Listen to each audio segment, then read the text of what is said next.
So today I want to take you guys a little bit closer into the life of lions.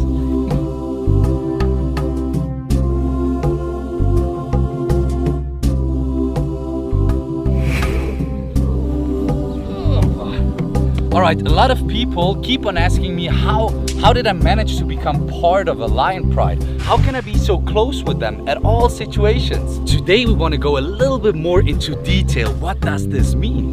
In the world of lions, 90% is body language and only 10% is communication through vocalism, or however you call it, like through certain sounds they make, like growls or calls or something like that.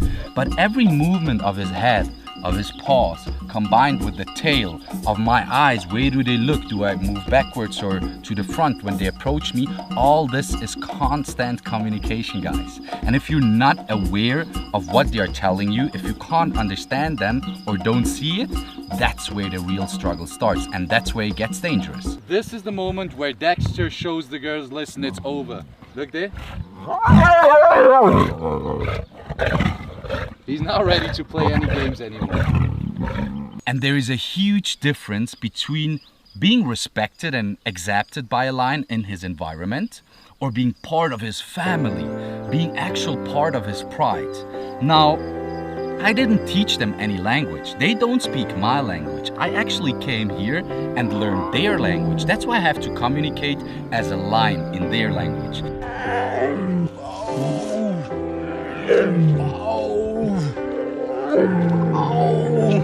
It's not, they're not trained. If I would tell Dexter to sit down or get up or go there, he would look at me and think like, what the hell are you talking about? I'm the king here, I'm making the rules, and I'm cool with that. They are making the rules, and I follow their rules. Once I enter that lion area here, so this is lion property here, come with me. I have to leave all my human behaviors, my human thinking, and everything what's human about me out there. Because in here, I have to be a lion. I have to think like a lion. I have to act like a lion in every single situation. This is Nyla. She's the first one to dig into an animal, to do her job, and she's amazing in it. This is why she's so bloody. It's part of socializing within a Lion Pride, because they lick each other to clean each other as well.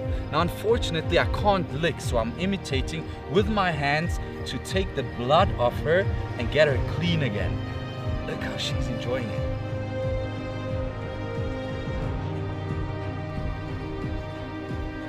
And this is the only way to be respected, accepted, and wanted in a Lion Pride.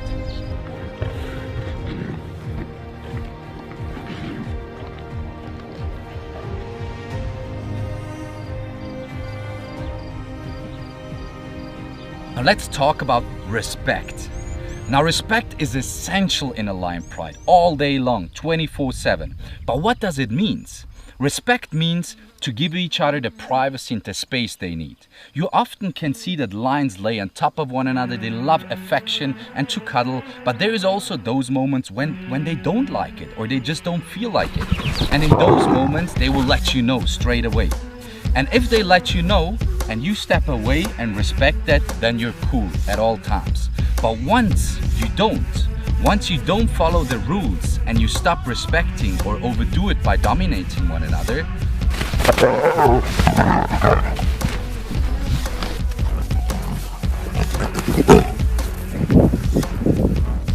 what happens then? No matter if it's between the lions, between males and females, or in my case, even between me and them. Don't overdo it. Leave it. Yeah, so these are the situations. If she does it again, she'll get it again. Yeah. She can't enter my world, like my privacy, and just take over everything. And that's the same thing she does with the other ones. That's why she's the one with the most scars in the face. Now usually they start to communicate in such situations straight away through body language. Certain movements which will show you, step away, I don't want that. Now if you can't see that or don't respect that, they'll start getting vocal. So they'll growl or just do certain sounds which symbolizes, listen, attention, you're about to cross that line now. If you still continue and if you still keep on bothering them, that's where they're gonna slap you, claw you, bite you, or just do something which seriously hurts you on purpose because you didn't listen to them. Like there. That's a warning. That's more warning. You see there? That's like I told you twice, I told you 3 times. One more time and I'll fuck you up. Unfortunately, they can't find you. They are their own police. If something hurts or bothers you, you straight away tell them. And it's absolutely no difference if it's between them, lion and lion, or between me and them. For you guys, you see a human within a lion pride. But they see just their family, their lion pride. So even in such situations, I have to react the same way. When they start using their claws on me, don't use your claws. Claws. There's hundreds of different types of using claws on me.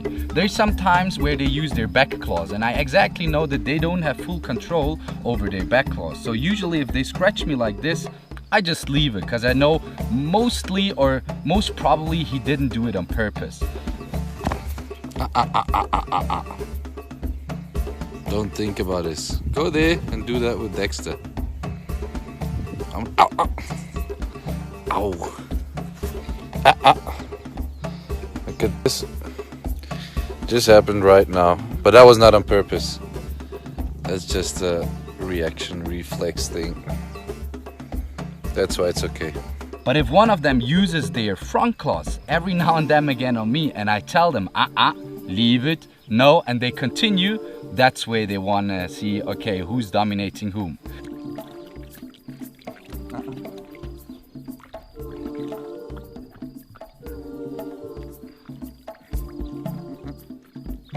And the only thing I can do is use my knuckles, give them a smack, whether it's on the nose when they biting too hard, or it's on the paws when they're clawing too hard or something like that. Claws, leave it. And the same thing is between lions. Also most of the time, well that's how I do it, they most of the time go full on into it.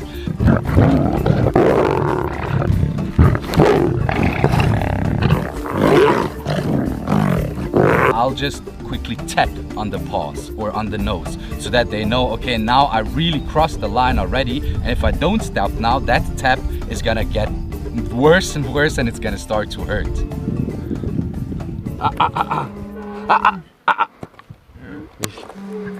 So I can imagine in that situation now that some of you guys must be asking yourself, how the hell is Dean's camera guy, Noe, being able to be so close to them as well and get the craziest shots with Dean and the lions? Now, it's a simple answer. He's part of the Lion Pride as well. He was here, he moved basically with me to South Africa 2 years ago, and this is how he became part of the Lion Pride as well. Of course, everybody has its own special relationship with the lions, even in between the lions as well as me and Noe with the lions. So Noe has to make sure, since he's behind the camera, to keep the distance to make sure to have the lions in front of the camera.